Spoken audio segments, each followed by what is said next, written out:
بسم اللہ الرحمن الرحیم۔ السلام علیکم، امید کرتی ہوں آپ سب خیریت سے ہوں گے۔ آج میں نے اس ویڈیو میں آپ کو قارون اور اس کے انجام کی ایک کہانی دکھائی ہے، امید کرتی ہوں آپ کو پسند آئے گی۔ قارون حضرت موسیٰ کے چچا یسیر کا بیٹا تھا، بہت ہی شکیل اور خوبصورت آدمی تھا، اسی لیے لوگ اس کے حسن و جمال سے متاثر ہو کر اس کو منور کہا کرتے تھے۔ اس کے ساتھ ساتھ اس میں یہ کمال بھی تھا کہ وہ بنی اسرائیل کی تورات کا بہت بڑا عالم تھا اور لوگ اس کا بہت ادب اور احترام کرتے تھے۔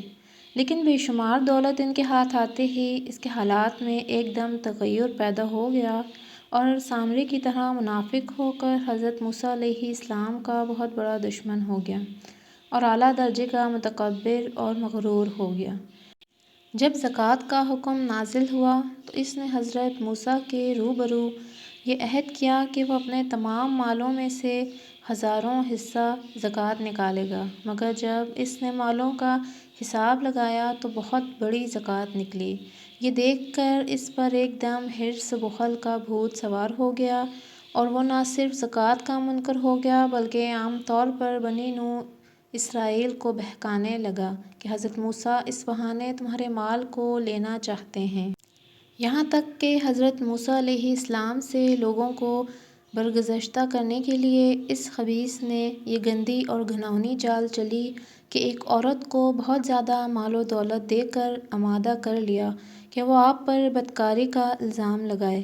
چنانچہ عین اسی وقت جب کہ حضرت موسیٰ علیہ السلام وعظ فرما رہے تھے، قارون نے آپ کو ٹوکا کہ فلاں عورت سے آپ نے بدکاری کی ہے۔ حضرت موسیٰ علیہ السلام نے فرمایا، اس عورت کو میرے سامنے لاؤ۔ چنانچہ وہ عورت بلائی گئی تو حضرت موسیٰ علیہ السلام نے فرمایا کہ اے عورت، اللہ کی قسم جس نے بنی اسرائیل کے لیے دریا کو پار دیا اور عافیت و سلامتی کے ساتھ دریا کے پار کر کے فرعون سے نجات دی، سچ سچ کہہ دے کہ واقعہ کیا ہے۔ حضرت موسیٰ کے جلال سے عورت سہم کر کانپنے لگی اور اس نے مجمع میں صاف صاف بتا دیا کہ اے اللہ کے نبی، مجھ کو قارون نے کثیر دولت دے کر آپ پر بہتان لگانے کے لیے آمادہ کیا ہے۔ اس وقت حضرت موسیٰ علیہ السلام آپ دیدہ ہو کر سجدہ شکر میں گر پڑے اور بحالت سجدہ آپ نے یہ دعا کی کہ یا اللہ، قارون پر اپنا قہر و غضب نازل فرما دے۔ پھر آپ نے مجمع سے فرمایا کہ جو قارون کا ساتھی ہو وہ قارون کے ساتھ ٹھہرا رہے اور جو میرا ساتھی ہو وہ قارون سے جدا ہو جائے۔ چنانچہ 2 حبیسوں کے سوا تمام بنی اسرائیل قانون سے الگ ہو گئے۔ پھر حضرت موسیٰ علیہ السلام نے زمین کو حکم دیا کہ اے زمین، تو اس کو پکڑ لے، تو قارون ایک دم گھٹنوں تک زمین میں دھنس گیا۔ پھر آپ نے دوبارہ زمین سے فرمایا تو وہ کمر تک دھنس گیا۔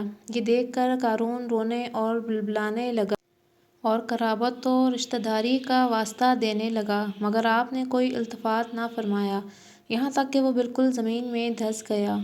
2 منحوس آدمی جو قارون کے ساتھی ہوئے تھے لوگوں سے کہنے لگے کہ حضرت موسیٰ نے قارون کو اس لیے دھنسا دیا ہے تاکہ وہ قارون کے مکان اور خزانوں پر خود قبضہ کر لیں۔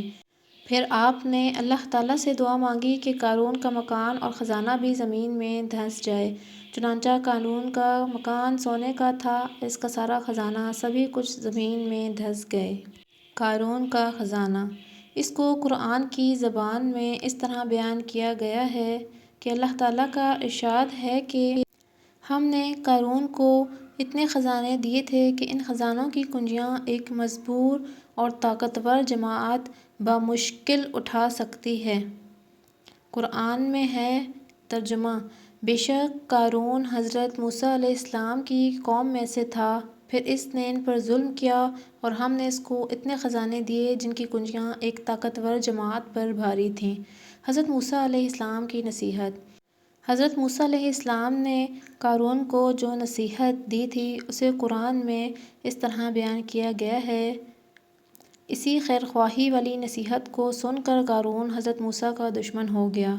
غور کیجئے، یہ کس قدر پیاری نصیحت ہے جو حضرت موسیٰ کے ساتھ ساتھ ساری قوم کو سنائی گئی تھی۔